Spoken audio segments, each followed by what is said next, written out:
Why are they looking at me? So, great job. Fantastic. Have you ever played in a Masterclass before? No. Excellent. It's very hard. It's very strange and very hard. You did a great job. You stand up here and perform. Sort of a performance, sort of not. So wonderful. Thank you for playing for me. Thank you for agreeing to do it. It's great. Okay. I was just looking at my music, following along, and it's got my, not 8th grade handwriting in it, but probably 9th or 10th grade, so I've been at about the same time as you. So tell me, have you played the rest of the movements? No, just the same. Okay. Do you like this piece? Yes. Tell me what you like about it. I like this part. I think it kind of sounds like Rapunzel-ish. Rapunzel. She likes the fast part with the ornament, with the ornaments. Yeah. And then I like the slow parts. When it goes down to the lower octave. It's very beautiful. Yeah, it's good. So do you know that this? Tell me about this last part. I know you haven't played the rest of the movements, but do you know what this music is from at the end? These different parts. Like all of a sudden it does different stuff, right? To like have the other movements. Yeah, from the other movement, the little recaps. Good job. Okay, great.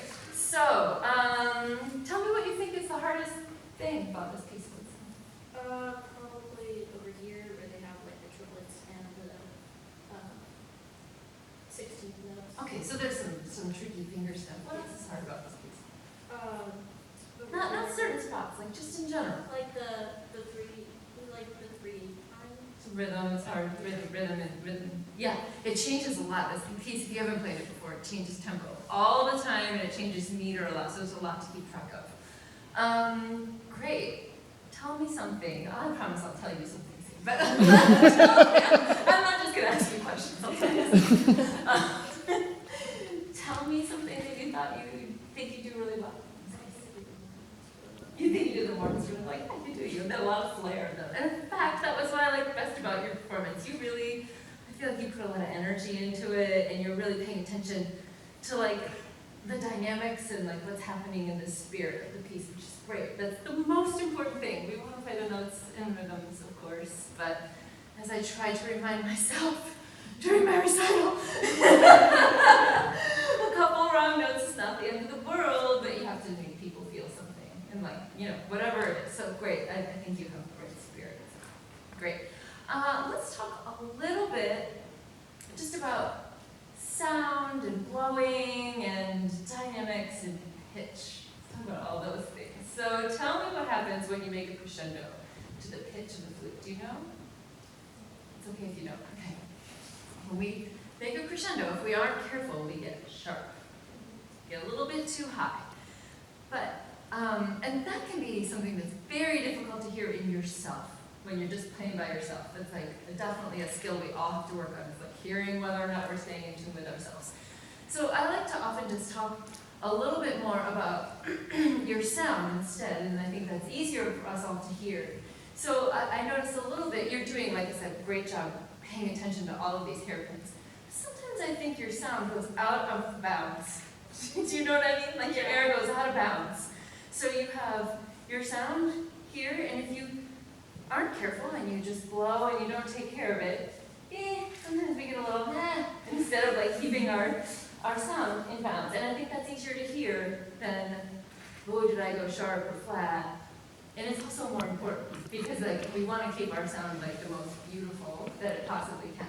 So let's just play the first note actually.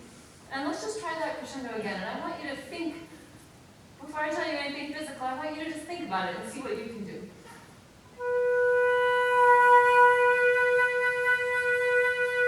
So make sure your sound doesn't change too much while you crescendo.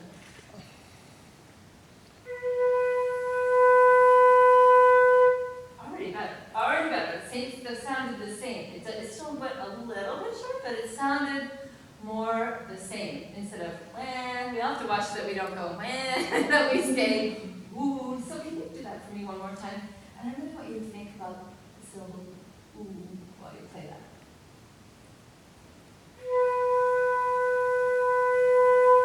Good. And as you blow slightly harder, can you just imagine the air like all going right in the middle of your flute?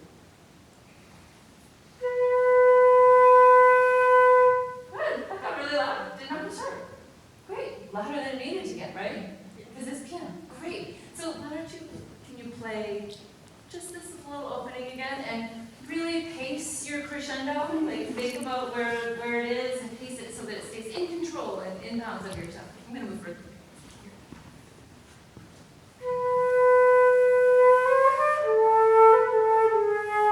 Good. So, can you try to think of your sound, your air, more like a volume now? So if right now your volume feels a little nervous and a little jerky. So can it just be as smooth as possible?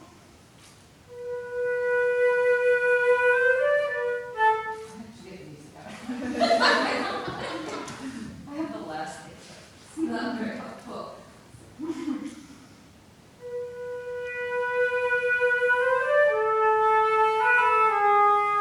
There's only one hairpin.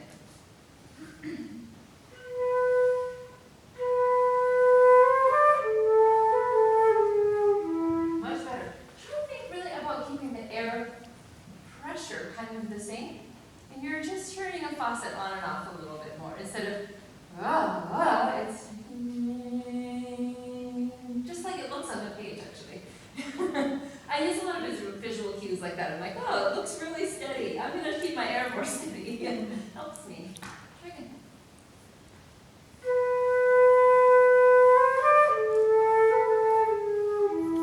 Already better. And one other way to practice this that is useful, I think, it would be to take out, there's a couple of things you can do. Take out these little 30-second notes so that you don't have so many things happening. So you can try to just make the main notes have this kind of crescendo.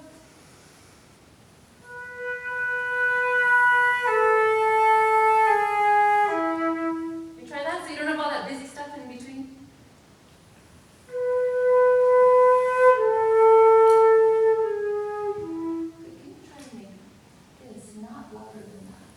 The end of your beat right now is wah instead of ah.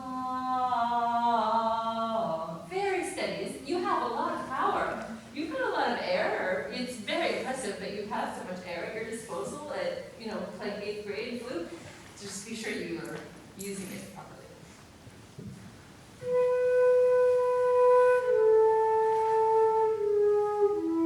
Good.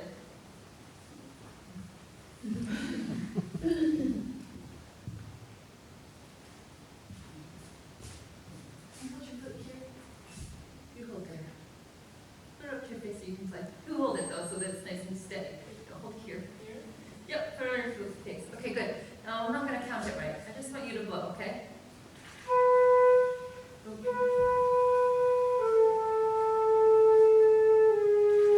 There you go.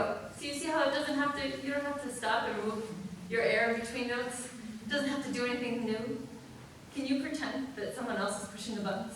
And just blow. I know that sounds crazy, but that truly is all we do. It's less complicated than you think. Shh, don't tell.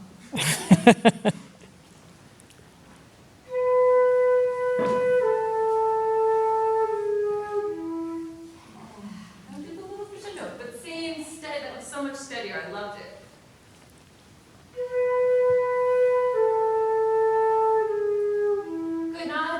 Back in and put all the expression that you wanted. You had so much love for it before. I don't want to take away your love, but I want you to keep it a little bit more in control like that.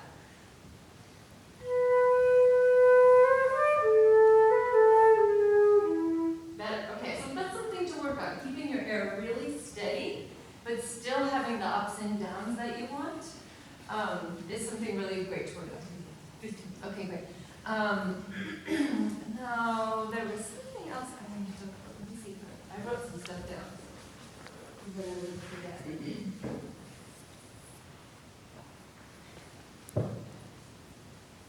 Oh, yeah, great job on the measure before number 18. This is tricky, right?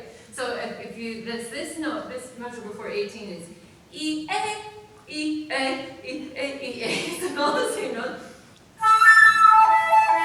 Which I remember having a really hard time with when I was younger and playing this piece because they're kind of harmonics of each other. They tend to squeak a lot. Yours came out great. Really felt like you were using a lot of down here. And so that was really great. You were like playing way down into your body. I really wanted to compliment you on that. That like you really did a good job on that.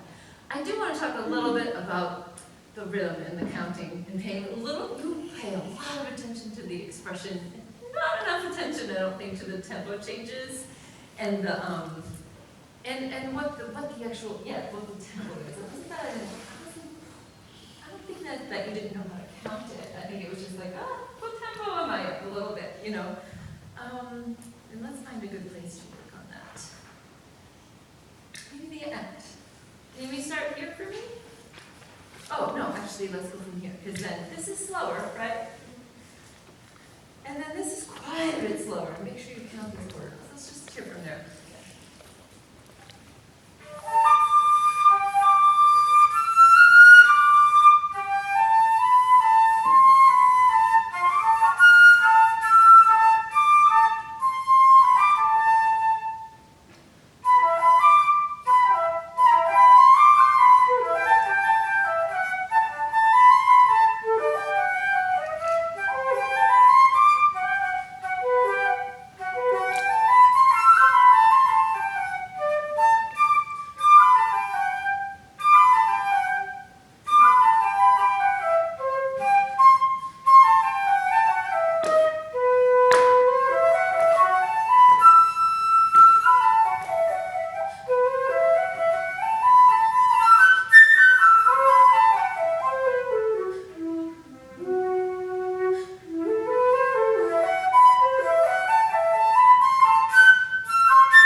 Very big aside at the end, but when we're performing, you're a little bit of an actress, right? Yeah. Yeah. Do you like drama? Are you?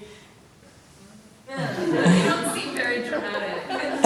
You gotta pretend a little bit, and I feel like this is a very dramatic moment, and I wanted you to set it apart a little bit more.